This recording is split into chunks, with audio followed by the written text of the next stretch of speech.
Nos quedamos viendo lo que era la potencia media y obviamente ya conocíamos lo que era la potencia o potencia instantánea. Pero por aquí también podríamos indicar lo siguiente. A partir de esto, sabemos nosotros que hasta el momento hemos hablado de partículas solamente, ¿no? Pero también podríamos hablar de cuerpo rígido. Por ejemplo, cuando hablamos de cuerpo rígido, aquí podemos decir, en este caso, aquí, vamos a hablar aquí de los cuerpos rígidos. Muy bien. Cuando hablamos de cuerpo rígido, ¿a qué nos referimos? En este caso, de aquí, si yo tengo un cuerpo, cualquiera, se dice que es un cuerpo rígido cuando, al aplicarle n fuerzas, por ejemplo, una fuerza 1 aquí, una fuerza 2 aquí, así sucesivamente, hasta una enésima fuerza. Así. ¿De qué decimos? Aquí, al aplicarle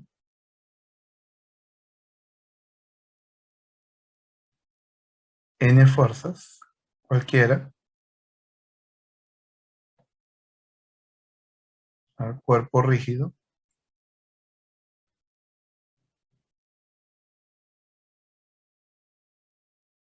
este no experimenta deformación. Ahí está.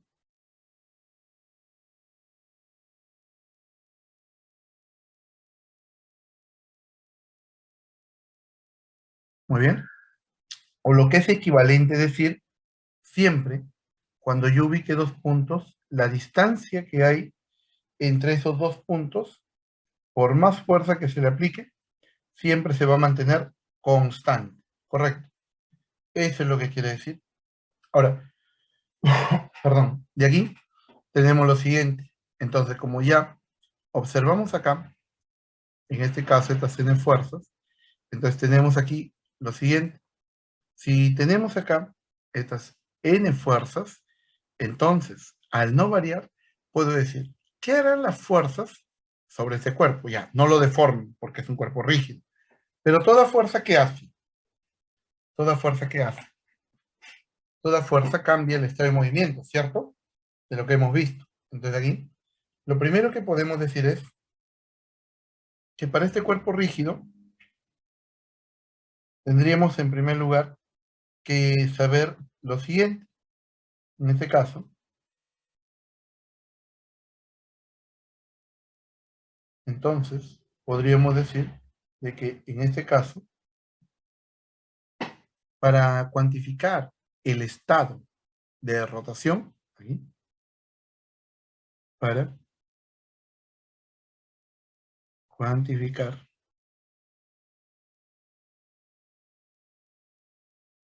el estado rotacional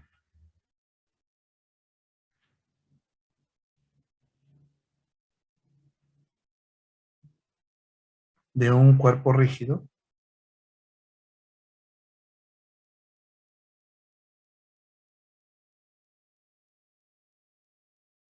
se define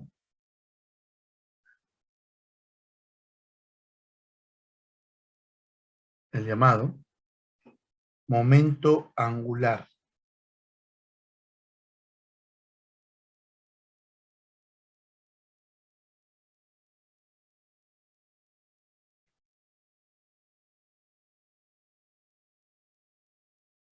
simbolizado con la letra L. Ahora, ¿cómo es eso, profesor? Por ejemplo, aquí, si tenemos un eje de rotación para ese cuerpo rígido,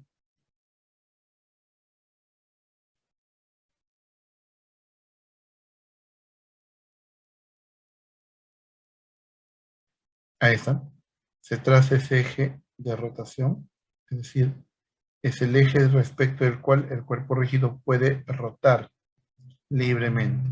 Entonces, aquí, si en el eje de rotación el cuerpo rígido permanece en reposo, es decir, acá, se dice que su velocidad angular, ¿cómo va a ser? Nula. O sea, aquí no hay movimiento.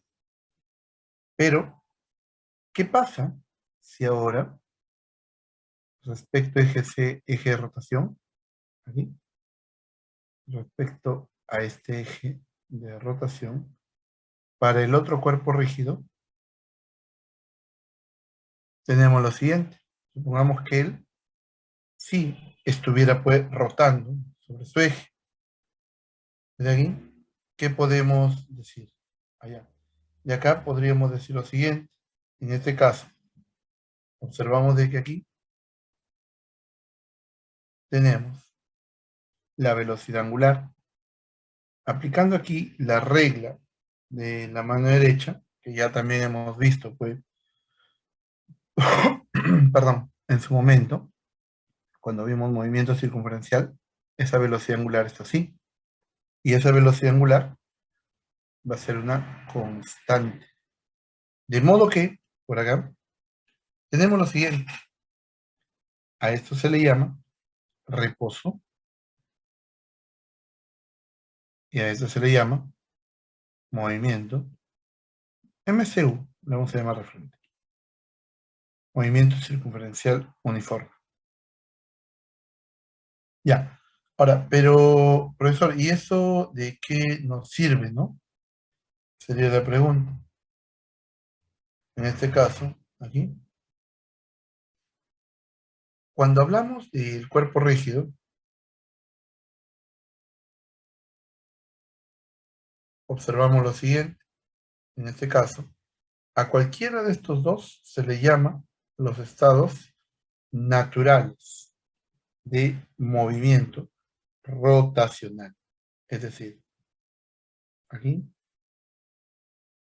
ya sea al primero o ya sea al segundo, estos vienen a ser los estados naturales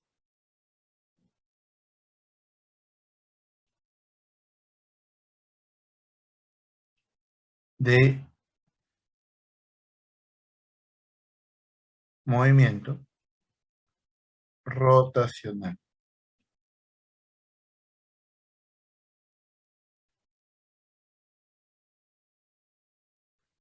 Ahí está. Desde aquí, la pregunta sería, ¿y cómo puedo cuantificar ese estado de movimiento rotacional? ¿Ya? Para cuantificar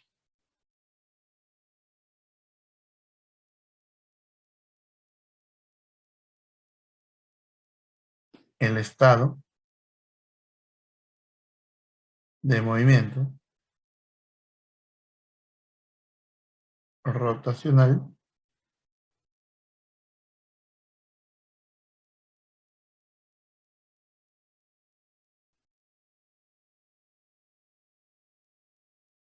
utilizamos una cantidad vectorial,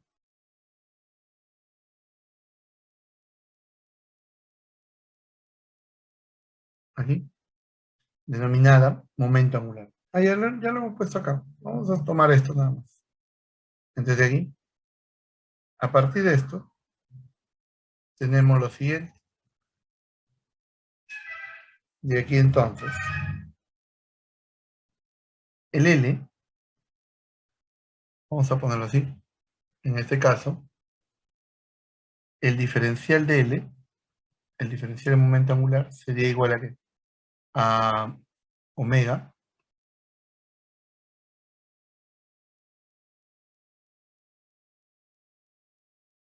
aquí con el diferencial del momento de inercia. Esa es la presión diferencial para el momento angular. Ahí está.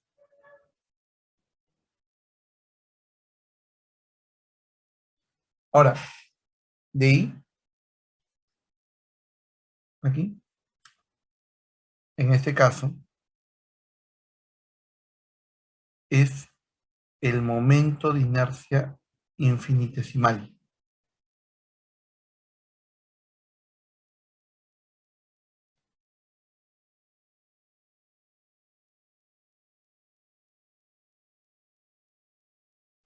Ahí está. Es decir, ese es el momento de inercia, en este caso, aquí, infinitesimal. ¿Cómo se calcula ese momento de inercia? Allá. Por ejemplo, respecto al eje de rotación,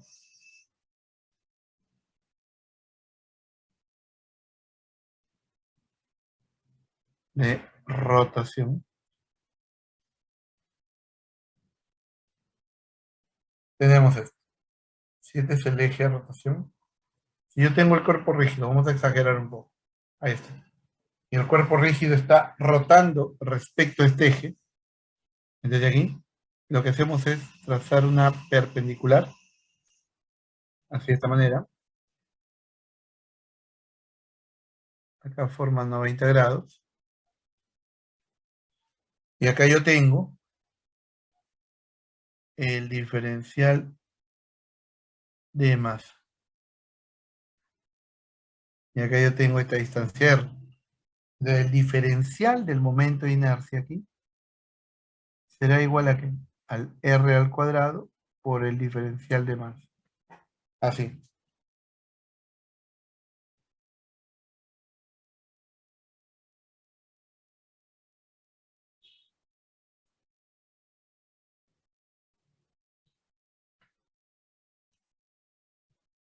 Bien. Y de aquí,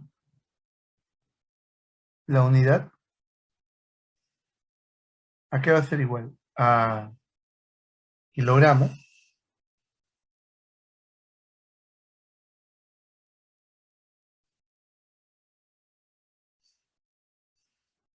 metro al cuadrado.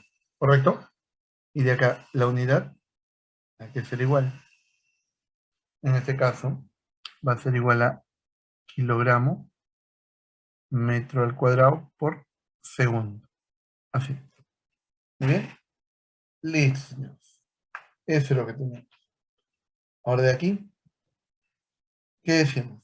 En este caso, de acá, cuando nosotros integremos, en este caso, así, vamos a tener aquí esta diferencial de momento angular. Cuando yo lo integre, va a ser el momento angular que va a cuantificar el estado de rotación del cuerpo rígido. ¿Correcto? Eso es lo que voy a tener. Ahora de aquí, podemos decir lo siguiente. A partir de ello, si nosotros quisiéramos, por ejemplo, cuantificar cuál es el efecto de una fuerza, entonces, ¿qué va a hacer una fuerza? Esa fuerza lo que hace es cambiar este estado natural del movimiento rotacional. ¿Correcto? De aquí podemos decir lo siguiente. Perdón. Y acá entonces, podemos decir acá.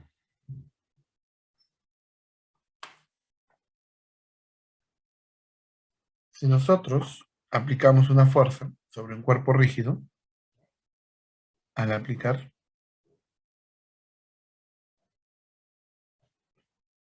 una fuerza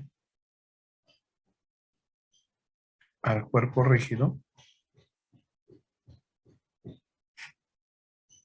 esta produce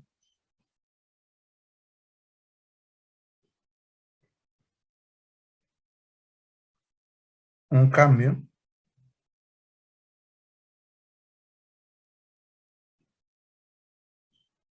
en su estado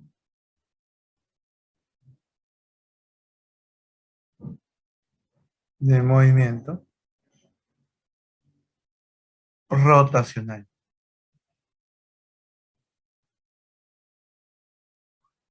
Ahí está. Eso es lo que tenemos. Desde aquí, ¿qué es lo que puedo observar? Allá. En este caso, si yo aplico una fuerza, cualquiera entonces, así, este que es el eje de rotación,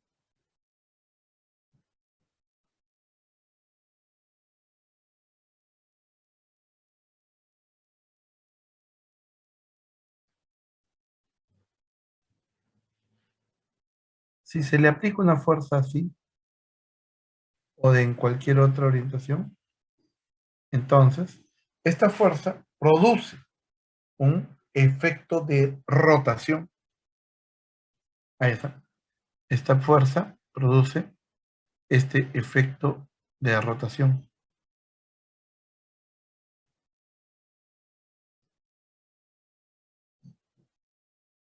Ahora, si aquí tenemos ese efecto de rotación, ¿qué podemos decir? Allá, como hay ese efecto de rotación, por aquí, en una posición R, así le voy a llamar, respecto del eje de rotación, se va a medir la posición del punto de aplicación de dicha fuerza. Ahí está. De modo que, de acá, ¿qué puedo observar allá? Para cuantificar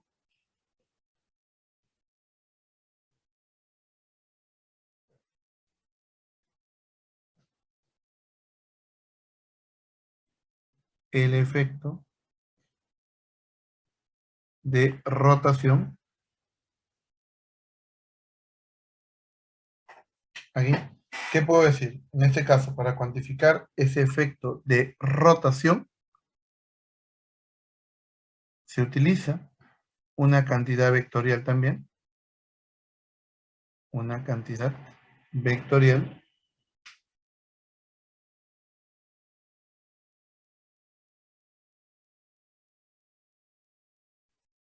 denominada torque.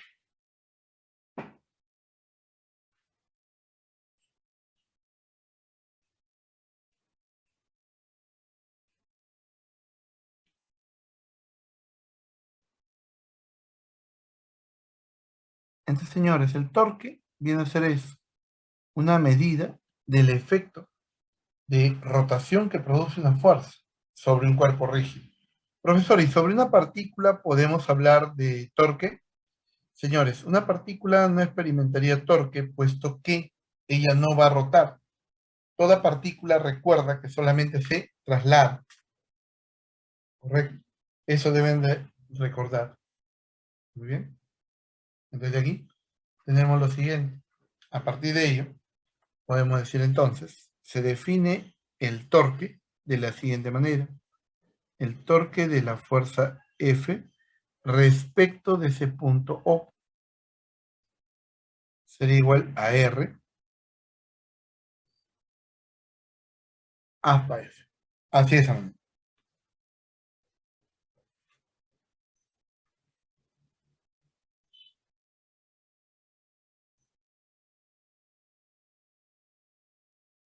Ahí está. Eso es lo que tenemos. Desde aquí, la unidad de esta cantidad vectorial es Newton metro.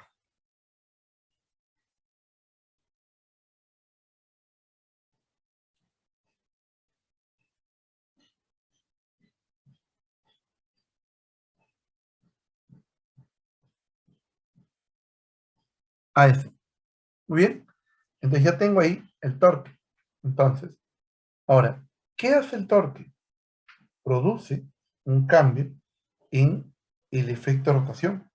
¿Y cómo se puede expresar ese cambio? Allá, a partir del momento angular y cómo este varía. Es decir, aquí, el torque va a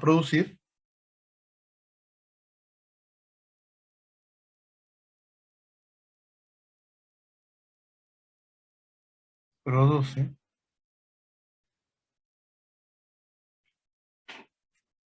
una razón de cambio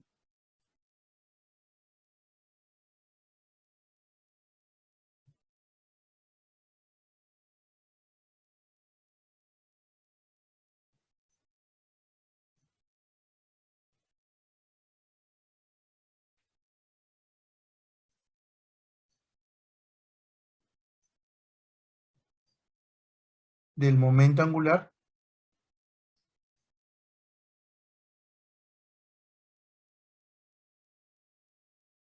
respecto al tiempo.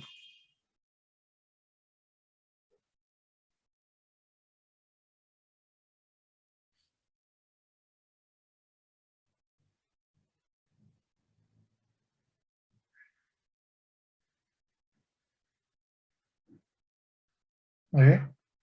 Desde aquí, señores, podemos decir lo siguiente. ¿Ya? Para L, ¿qué sabemos? El L, bueno, el diferencial de L era igual a omega por el diferencial de I, pero cuando yo integro aquí, integro acá, integro aquí, porque omega se considera constante para ese intervalo y de tiempo infinitesimal. De modo que aquí, al integrar todo esto, ¿qué es lo que tengo? Aquí sería L igual a omega veces I. A esto. Tenemos esto. Desde aquí, si ya tengo el momento angular, entonces ahora la pregunta sería, ¿y qué pasa si es que se produce una razón de cambio de ese momento angular con respecto al tiempo?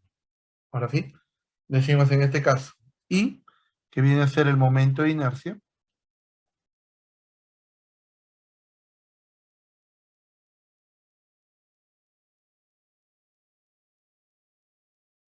inercia.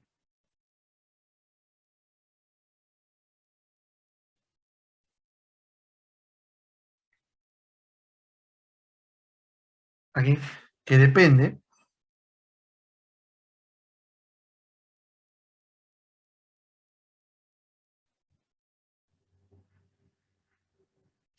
de la distribución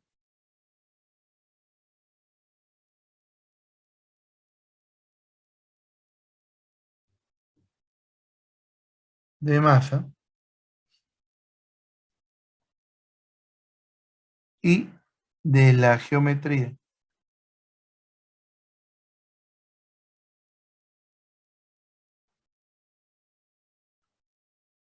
del cuerpo.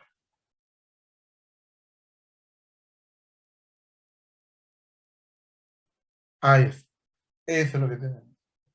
Bien, y a partir de ello, digo, si ese es el momento de inercia, ahora, si yo aplico una fuerza cualquiera, voy a producir el torque.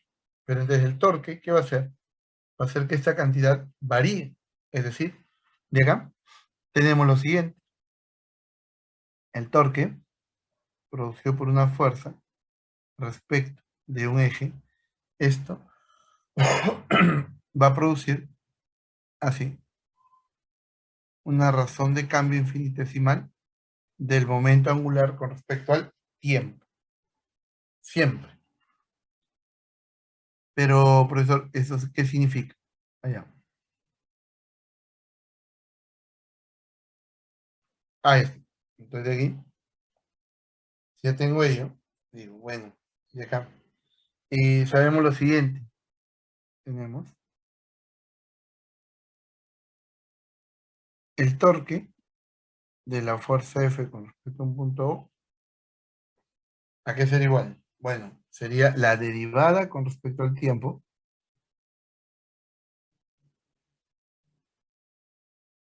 ¿De quién? De omega veces I.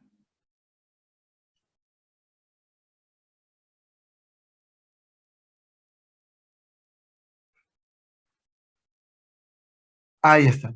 Pero como el I habíamos dicho que era constante, puesto que dependía solamente de la distribución de masa y de la geometría del cuerpo, entonces prácticamente aquí, cuando yo derive esta expresión, ¿qué tendría? Que el torque de la fuerza F respecto de O debe ser igual a ¿qué? En este caso sería, el I sale, porque es una constante, derivada de omega con respecto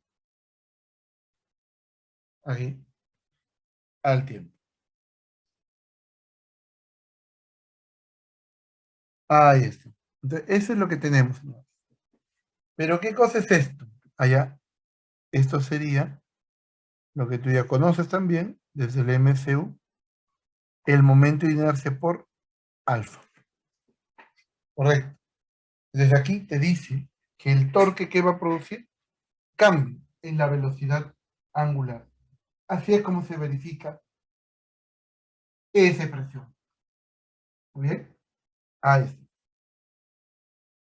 Entonces, de modo que, por aquí, tenemos lo siguiente. En este caso, podemos observar acá, de que aquí, a ver, un momentito, chicos, por favor.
Muy bien, chicos. Entonces, de aquí tenemos que el torque que produce una aceleración angular. Entonces, de aquí podemos observar lo siguiente. En este caso, acá, si nosotros tenemos el torque, podemos decir, entonces, si hubiera más de una fuerza, por ejemplo aquí,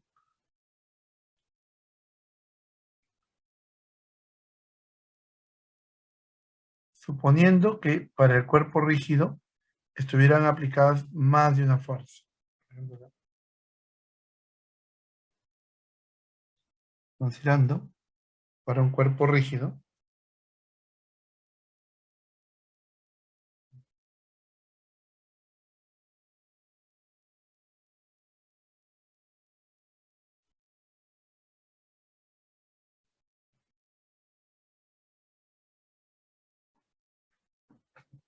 sobre el cual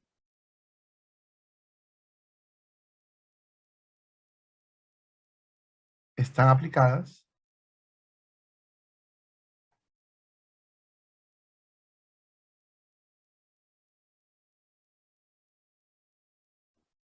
varias fuerzas, varias.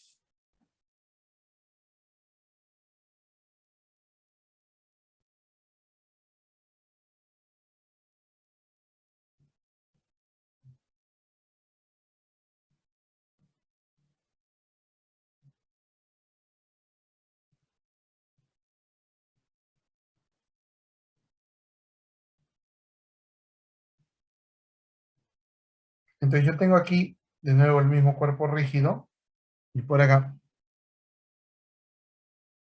tengo el eje de rotación.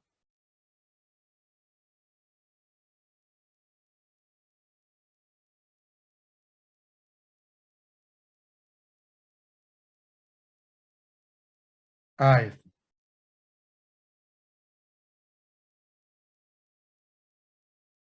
Ahí está. Entonces, como tengo el eje de rotación, aquí ubicamos las N fuerzas. Fuerza uno.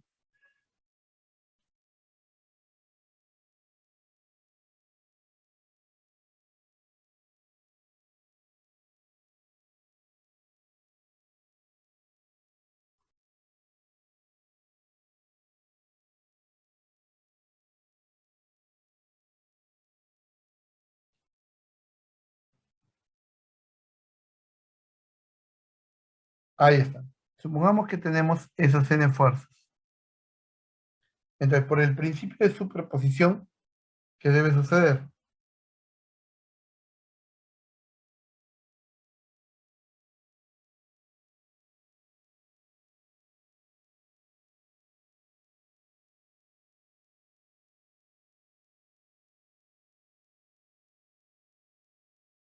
¿Qué tengo? Allá. Acá vamos a hablar primero del torque resultante respecto de O. Esto sería la sumatoria desde el primero hasta el enésimo de los torques producidos por cada una de esas fuerzas respecto al mismo punto O. En este caso, respecto al mismo eje O. Ahí está. Ahora, una vez que ya conozco el torque resultante,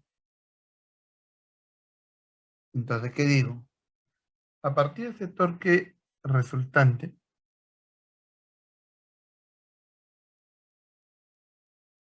¿qué puedo observar? Allá, de que ese torque resultante, ¿qué le va a producir? Una aceleración. Entonces, mira, aquí vamos a aplicar lo siguiente. De la segunda ley de Newton para el movimiento rotacional.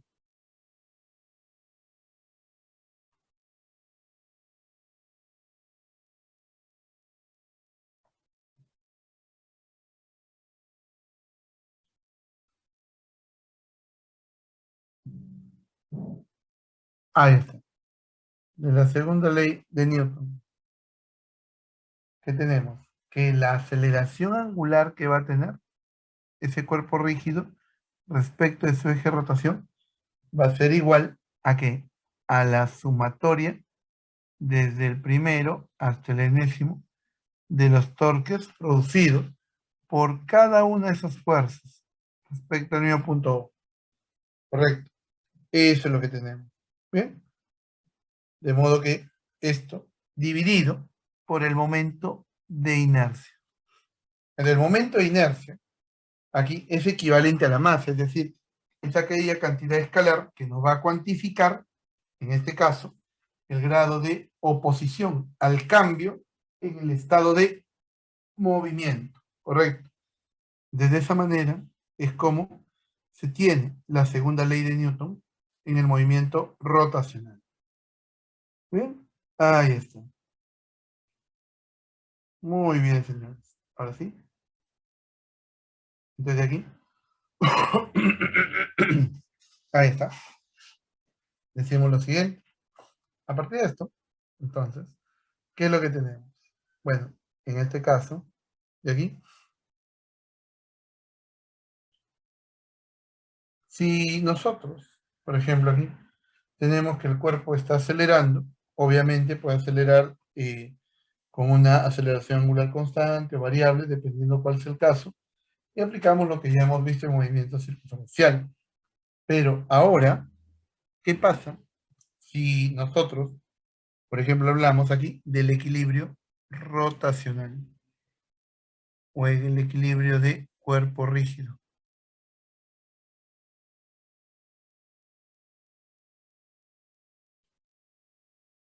Ahí está. O el equilibrio de cuerpo rígido.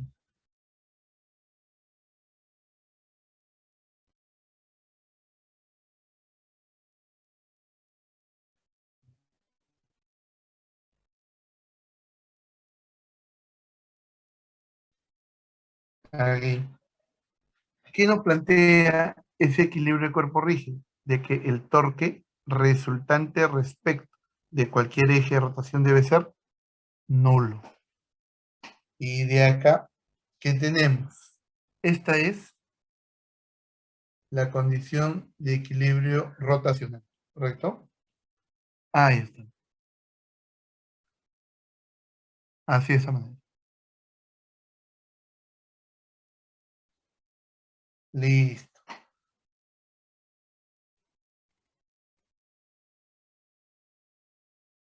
Ahora sí. Y de acá, señores, ¿qué observamos? En este caso, decimos lo siguiente. Aquí. De acá tenemos dos casos. Si el torque resultante es nulo, a ver, ¿qué me dices? En primer lugar, si el torque resultante es nulo, significa que esta cantidad es nula. O sea, la aceleración angular es nula. Si no hay aceleración angular, ¿qué casos puede haber? O bien que el cuerpo esté en reposo, es decir, aquí, es decir, que la velocidad angular sea nula, es decir, hay reposo. O también puede ser que la velocidad angular, como sea, una constante. Aquí hay un mc1. Y volvemos a ese estado natural del movimiento rotacional, que nos dice que todo cuerpo en su estado natural va a mantenerse en reposo o con velocidad angular constante. ¿Correcto? Muy bien. Ahí está. Muy bien. Entonces, eso sería lo que corresponde al equilibrio rotacional o el equilibrio de cuerpo rígido. ¿Bien? No sé si hay alguna pregunta o alguna duda. Adelante. Profesor, respecto a las grabaciones, ¿las va a seguir subiendo al, ¿cómo se llama? El Classroom? ¿Has visto el Classroom en primer lugar? Sí, y solo he encontrado hasta la semana 6. A ver, por favor, comparte tu Classroom.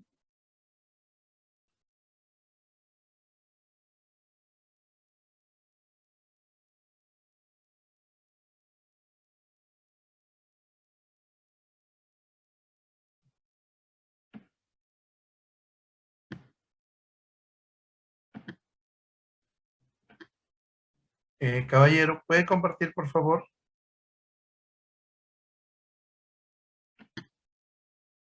Ahí está. Perfecto. Arriba, arriba, arriba. Donde dice trabajo de clase. En la segunda pestaña. Ahí.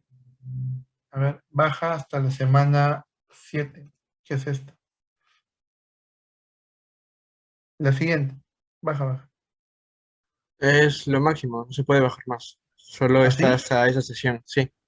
A ver. Yo he subido el lunes. A ver, permíteme compartir. A ver, a ver. Qué raro. A ver.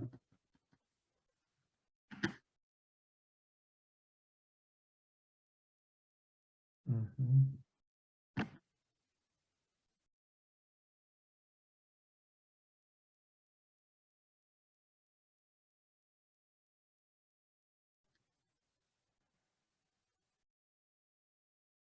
Ah, no lo he puesto a publicar. Ah, ya. Listo, listo. Ahí está. Ya está publicado. A ver, fíjate. Porque este es el 23. Lo de hoy día lo voy a subir.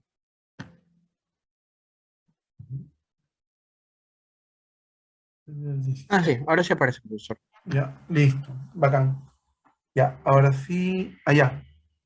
Muy bien, entonces con esa parte terminamos esta primera, o perdón, segunda condición de equilibrio, como se le conoce, o equilibrio de cuerpo rígido. Entonces recordar que toda fuerza produce un cambio en el estado de movimiento. En este caso también para el estado de movimiento rotacional. Ahora, entonces, lo que nos queda ahora es ver nuestro último capítulo. Bueno, para el parcial, que es este. ¿Dónde está? Acá está. En separata de clase, vamos a comenzar ahora sí a trabajar con esto. Aquí está. lo que vienen a ser los temas, digamos, como que se han diseñado, ¿no? El material para esas sesiones. Vamos a comenzar entonces con el tema de elasticidad. Muy bien. A ver, un momento.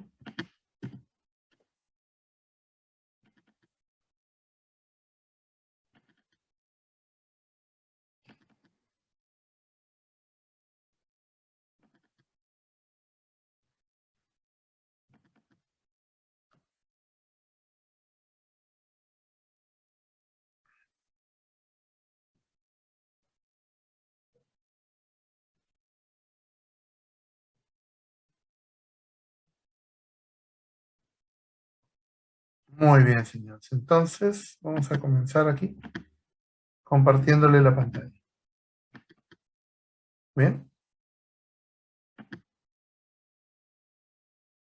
Veamos entonces. Aquí, allá. Vamos a compartirle con audio. Muy bien. Listo. Atendamos, por favor. Sabes que las salas son una parte muy importante de todo el sistema. Es la única idea que les robamos a los pájaros después de todo. Pero ¿sabes algo? Un avión de pasajeros propulsado por gusanos sería algo que valdría la pena ver. Súbete allí, ¿quieres un Boeing? Sin contar la ausencia de plumas. El cambio más significativo que los ingenieros humanos hicieron sobre el diseño original fue que las alas de los aviones tienden a no moverse. ¿O sí lo hacen? Las alas de un avión podrán no agitarse, pero ciertamente pueden doblarse. De hecho, se doblan bastante para algo que estamos acostumbrados a pensar que es completamente sólido y rígido. ¿Qué hace que esto pase y hasta dónde pueden doblarse las alas de un avión antes de romperse? Muy bien. Entonces, esto nos muestra que los cuerpos, bueno, en este caso las alas de un avión, tienen una cierta elasticidad. ¿Por qué? El hecho que se doble, el hecho que cambie su dimensión ligeramente, significa de que debe haber alguna propiedad elástica en ese material. Y en verdad lo hay. ¿Por qué? Porque de lo contrario, ese material no soportaría pues, la tremenda presión que se le ejerce cuando está pues, en movimiento. Vamos a ver por aquí, en este caso, esta otra sesión de video. A ver, atiendan por favor. ¿Pero qué pasa con los helicópteros? ¿No son los rotores básicamente alas que giran? ¿No significa eso que deberían tener básicamente los mismos problemas? Sí y sí. Al igual que con las alas de un avión, los rotores de los helicópteros no son 100% rígidos. De hecho, son aún más flexibles y cuelgan visiblemente cuando el vehículo está en el suelo. Una vez que las palas comienzan a girar, producen la sustentación de la misma manera que las alas de un avión. Se enderezan en el vuelo debido al movimiento ascendente y el peso del cuerpo de la aeronave que cuelga en el centro. La flexibilidad de los rotores cumple la misma función que las alas de un avión: reducir el efecto de las vibraciones y facilitar el control de la aeronave. Al igual que con las alas de un avión, los rotores están hechos típicamente de aluminio, fibra de carbono o Kevlar, y tienen un larguero semirrígido que se extiende a lo largo de su longitud. Así que la próxima vez que te subas a un avión para saltar rápidamente al otro lado del charco, no te asustes cuando veas que las alas se mueven un poquito. Puede que no lo parezca, pero están funcionando exactamente como se pretendía. Entonces, ¿te sientes mejor al volar por los cielos sabiendo que no es probable que las alas se vayan a almorzar temprano?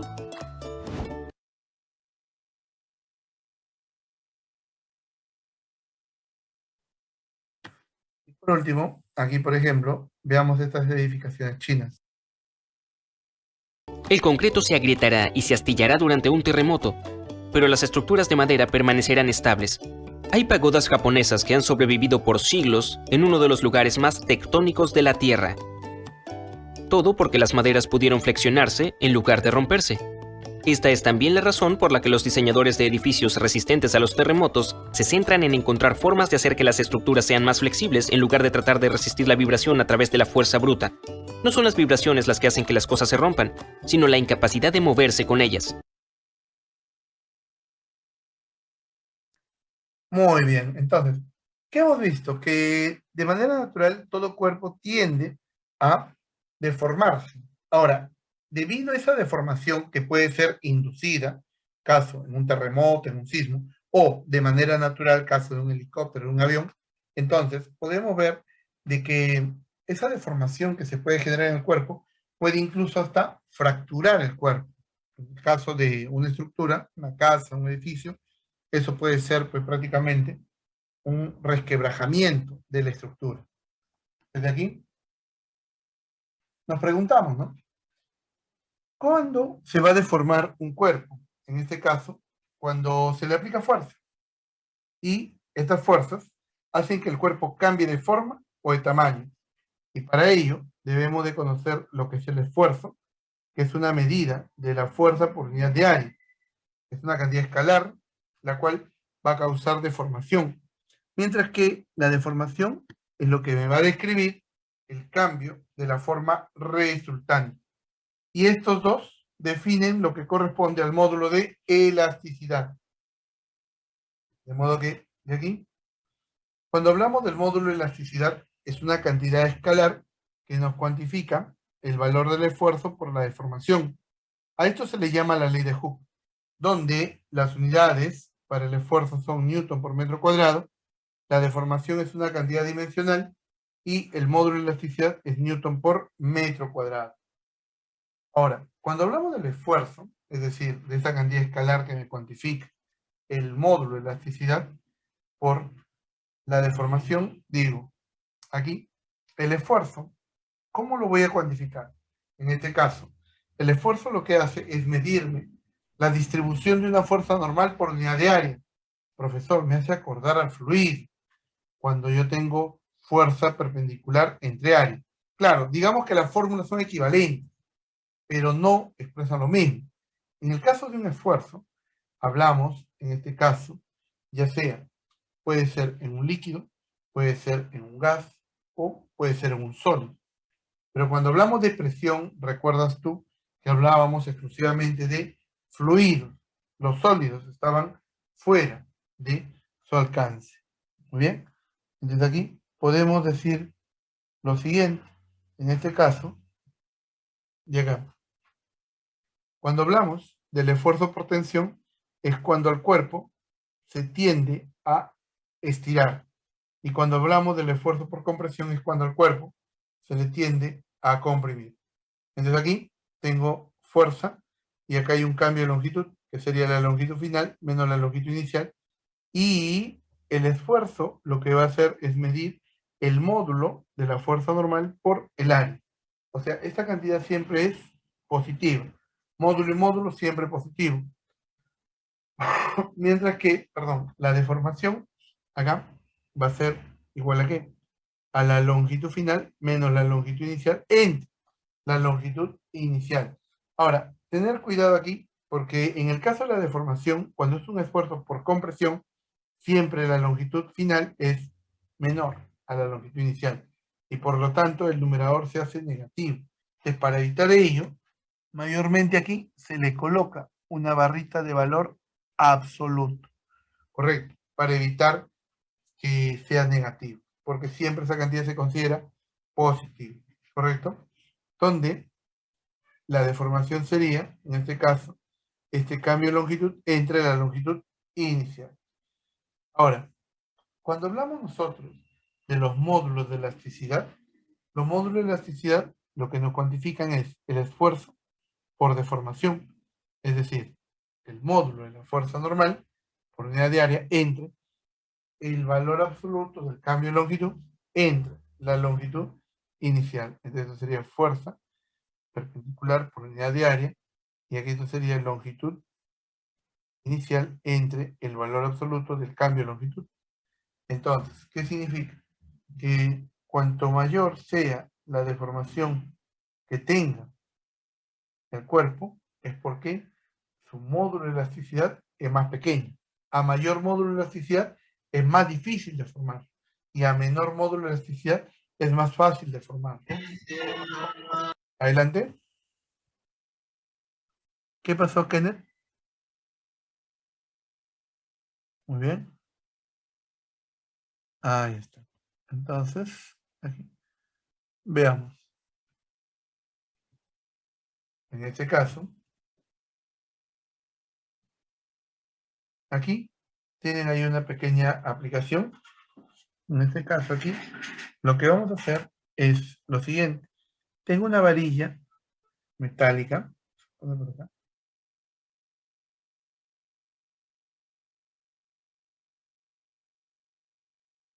Aquí. Tiene 2 metros de longitud. Ponla por aquí. Aquí supongamos que está el techo.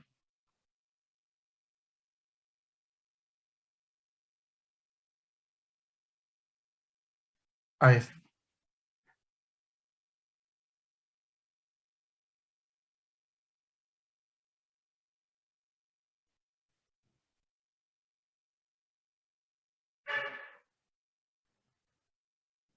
Ahí está. 2 metros de longitud. Y el área de la sección transversal, esta área, ¿cuánto mide? 0,3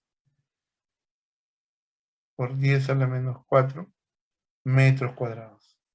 Poner el área nada más. ¿Muy bien? Ahí está. Entonces me dicen aquí, cuelga por un extremo de una estructura y tiene el otro extremo un torno de 550. Allá.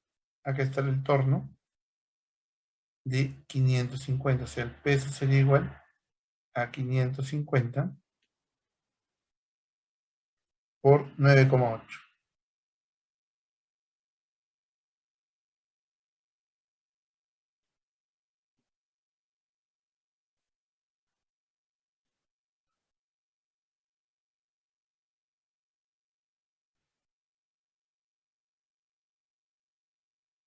Ahí está. Ese mismo. Y después, aquí, dice, determine el esfuerzo. Entonces, de acá, parte A, me piden el esfuerzo. ¿Será un esfuerzo por tensión, por compresión? ¿Por qué será? A ver, dime. Piden el esfuerzo. ¿El esfuerzo a qué será igual? Para la varilla sería la fuerza normal aplicada por unidad de área. Desde aquí, el esfuerzo a qué será igual. Esa fuerza normal que se aplica aquí sería igual al valor del peso. Sería en este caso así.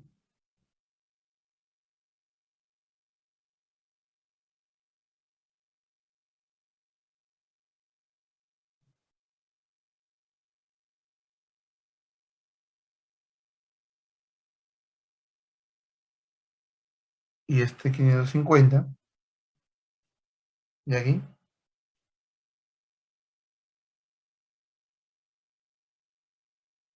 por 9,8, y esto entre el valor del área de la sección transversal. Ahí está. Voy a poner aquí el valor del área. Como esto es dato, podemos reemplazar directamente. ¿Sería cuánto? 0,3 o 0,3. Vamos a poner acá punto entonces. Esto por 10 a la menos 4 metros cuadrados. Muy bien, ya tengo el valor del esfuerzo. Y ahora parte B.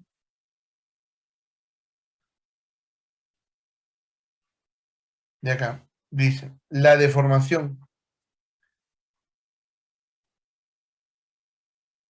Piden delta. Entonces nosotros sabemos de que aquí el módulo de Young sería igual a qué? Al esfuerzo entre la deformación. Como aquí el módulo de Young ya me lo dan 20 por 10 a la 10, ese es el módulo de Young del acero. Ese sería el esfuerzo, que ya lo puedes calcular aquí. Y lo vas a reemplazar acá. Y con eso hallas la deformación. Por lo tanto, tu deformación va a tener un valor. Ahí está.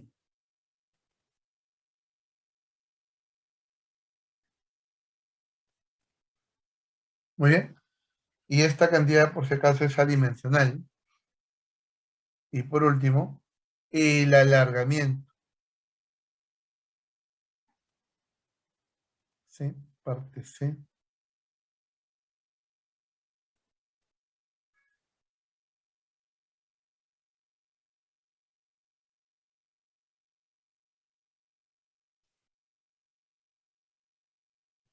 piden el cambio de longitud. Vamos a ponerle en barrita de valor absoluto, aunque va a salir positivo, ¿no? Puesto que se está estirando, pero igual vamos a ponerle ahí las barritas de valor absoluto, que no le hacen daño. Muy bien. Entonces, este cambio de longitud, perdón, entre la longitud inicial, esto sería la deformación. La deformación ya lo tienes, entonces, aquí este delta dl, entre el L sub 0. ¿Cuánto vale la longitud inicial? 2 metros. Igual a este valor.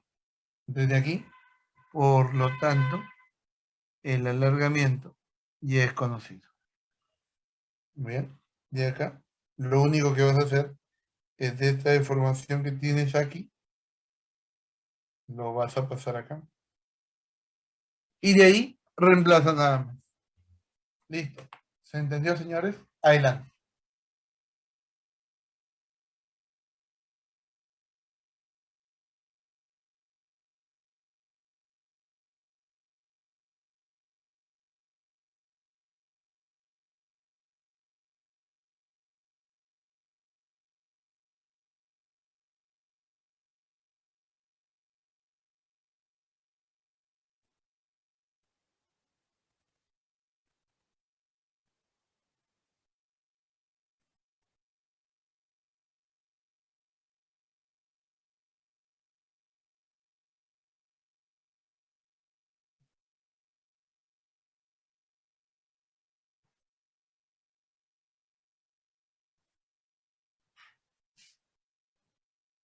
Muy bien, ya que no hay dudas, continuamos. Veamos ahora el esfuerzo de deformación de volumen. De igual manera, cuando un cuerpo está sumergido, entonces hay una presión. Esa presión va a ser la fuerza normal que se distribuye en todo el área. Por ejemplo, si yo tengo un cuerpo que está en medio del aire, el aire es un fluido, el líquido es otro fluido, entonces acá está una fuerza normal distribuida sobre dicho cuerpo. Por ejemplo, para el buzo, de igual manera, hay una fuerza distribuida en todo su cuerpo, ¿correcto? De modo que, de aquí, la presión sería la fuerza normal en módulo, y esto por el área, ¿correcto? Y esta cantidad es una cantidad escalar también, porque solamente de módulo. Muy bien. Y la deformación aquí la vamos a ver como la razón entre el cambio de volumen y el volumen inicial. ¿Correcto? ¿Por qué? Porque recuerden que cuando un cuerpo está parcial o totalmente sumergido, las fuerzas que ejerce el fluido, ¿qué hacen? Tratan de comprimirlo. Entonces, eso es lo que siempre va a ocurrir. De modo que se define acá el módulo de volumen. El módulo de volumen sería el esfuerzo por la deformación de volumen. Y de aquí, esto sería el negativo del cambio de la presión entre el cambio de volumen por el volumen inicial. Profesor, ¿ese signo menos qué significa? Significa que si aumentó la presión, disminuyó el volumen. Es decir, si el cambio de presión es positivo, el cambio de volumen es negativo. Es decir, si aumenta la presión, disminuye el volumen. Si disminuye la presión, aumenta el volumen. O sea, tienen signos contrarios. ¿Bien? Y de acá se define la compresibilidad como la inversa del módulo de volumen. Y esto sería menos la razón entre el cambio de volumen y el volumen inicial con respecto al cambio de la presión. Y se puede escribir así. Menos 1 sobre el volumen inicial, cambio de volumen, cambio de presión. Correcto. Y de acá tenemos la compresibilidad, que en este caso sería medida en Pascal a la menos 1, o también en atmósfera a la menos 1. ¿Correcto? Tenemos para los líquidos, como el disulfuro de carbono, el alcohol etílico, la glicerina, el mercurio y el agua. Correcto. Eso es lo que tenemos. Muy bien. Muy bien, señores. Ahí está. Entonces, de modo que,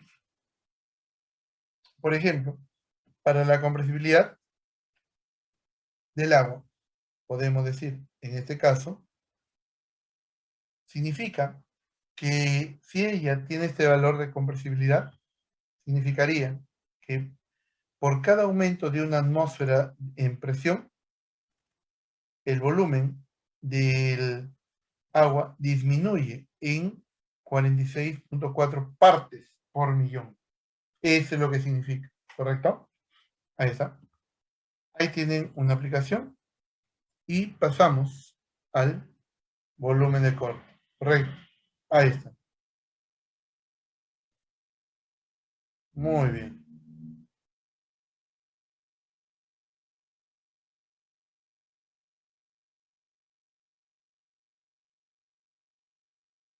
El esfuerzo de corte, ¿qué viene a ser? Viene a ser aquella cantidad que en este caso nos va a cuantificar qué tan aplicada está esa fuerza para deformar al cuerpo, en este caso, y poder cortar dicho cuerpo. Por ejemplo, cuando las tijeras cortan el listón o cuando de repente estamos rompiendo una hoja de papel, lo que estamos haciendo aquí es producir un esfuerzo de corte. Correcto. Ahí está. Entonces aquí tengo esta, se encuentra en un estado inicial, así, un cuerpo cualquiera, de modo que cuando aquí se le aplica una fuerza tangente a su superficie, así de esta manera, por arriba y por abajo, son fuerzas paralelas a la superficie, entonces termina por, aquí, generarse una deformación de corte, que es la razón entre el cambio en la longitud, que es paralela a la fuerza con respecto a la altura del cuerpo, que sería pues ese valor de H. Correcto. Ahí está. ¿Bien? Eso es lo que tenemos. Y ese es el objeto bajo el esfuerzo de corte. Y ese esfuerzo de corte sería el módulo de la fuerza que es paralela al área por unidad de área. Y la deformación por corte sería, en este caso, el valor de X entre H. Así de esa manera. ¿Bien? De modo que ahí tienen el módulo de corte. El módulo de corte, que viene a ser, sería el esfuerzo de corte por la deformación de corte, que sería pues esa fuerza paralela por unidad de área entre la deformación de corte, que sería la deformación a lo largo de donde está aplicada la fuerza, con respecto a la separación entre ambas caras. Y de aquí, esto sería de esta manera. Fuerza paralela por la separación de las caras entre el área y la región donde está siendo aplicada. Y aquí, la deformación que experimenta el cuerpo. Bien. Ahí tienen una aplicación. Y por acá hay algunos módulos de elasticidad. Y ya para cerrar, hablamos aquí de la elasticidad y de la plasticidad. ¿Qué nos indica la elasticidad? Por ejemplo, ¿cuán elástico es un medio para poder regresar a su longitud natural? No entiendo, profesor. A ver, por ejemplo, no sé si a ti te ha pasado cuando tenías tu portaminas y de pronto estabas jugando, de repente, cuando eras pequeño, obviamente, ¿no? Entonces estabas jugando y de pronto, ¡pum!, se quedó el portamina y ya no funciona el resorte. ¿Por qué? Porque simplemente cuando estás ahí jugando, no has conseguido, en este caso, que el resorte recupere su longitud natural, es decir, lo has deformado de manera permanente. ¿Eso pasa con los materiales? Sí, pasa. ¿Correcto?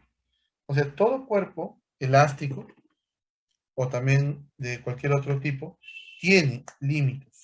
En este caso, cuando son elásticos, tiene los llamados límites de elasticidad.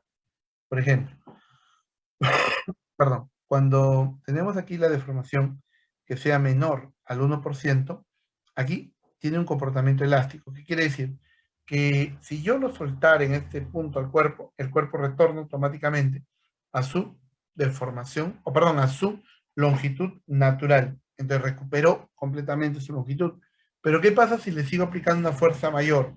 Allá, en este caso, aquí, supera ese 1% y de pronto ya llega el cuerpo a la llamada deformación plástica, es decir, de aquella deformación en la cual ya no hay retorno y ya no puede recuperar su longitud natural, ¿correcto?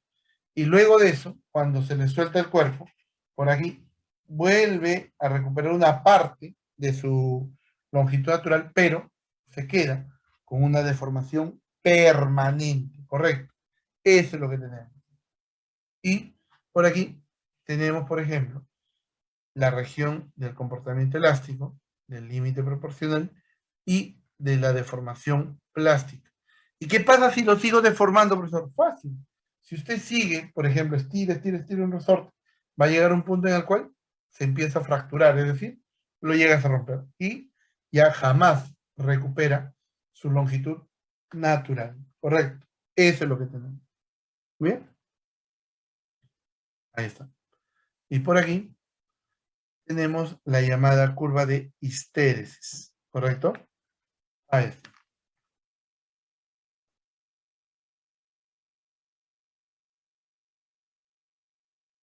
Aquí podemos decir, por ejemplo, si yo aplico acá una deformación hacia esta manera, de modo que estoy aquí aumentando la deformación debido a que aumenta el esfuerzo producido en dicho cuerpo. De modo que llega un punto en el cual aquí dejo de aplicar esa fuerza y por acá el material mismo solo trata de regresar a su estado inicial. Acá se dice que esta es una curva de histéresis. Correcto.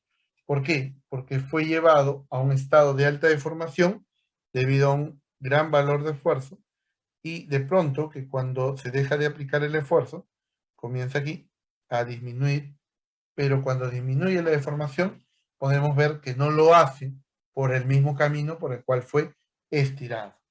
A esto se le llama la histéresis elástica. Profesor, ¿en qué se aplica la histéresis elástica? Por ejemplo, no sé si tú has llegado a ver los amortiguadores de los vehículos. En los amortiguadores, por ejemplo, ellos deben de tratar de recuperar su longitud natural lo más rápido posible. ¿Por qué? Porque si no, ¿qué pasaría si es que yo estoy manejando y voy por un bache? Olvídate, pues el vehículo comienza a oscilar si ese amortiguador no amortigua, es decir, no reduce rápidamente esas vibraciones, ¿correcto? Ese es el problema, por ejemplo, que sucede en ese caso. Ahora, por ejemplo, también, también cuando, no sé si usted ha visto, en el caso de los resortes para los portaminas, cuando usted lo estira, llega un momento en el cual ya lo estiraste y cuando lo sueltas, vuelve, pero vuelve un poquito más lento hasta recuperar su longitud natural, ¿correcto? Ahí está. Pero, señores, en este caso, tener cuidado, ¿por qué? Porque pueden llegar al punto de fractura y ahí nomás queda dicho material, ¿correcto? Muy bien, señores. No sé si hay alguna otra pregunta, alguna otra duda. Ahí tienen algunos casos de esfuerzos de rotura y ahí la bibliografía. ¿Bien? Muy bien, señores. Listo. Entonces, con eso terminaríamos esta parte. Ahora sí, por acá. Vamos a tomarle asistencia rápido nomás, porque estamos con la hora, ojalá no me gane. A ver.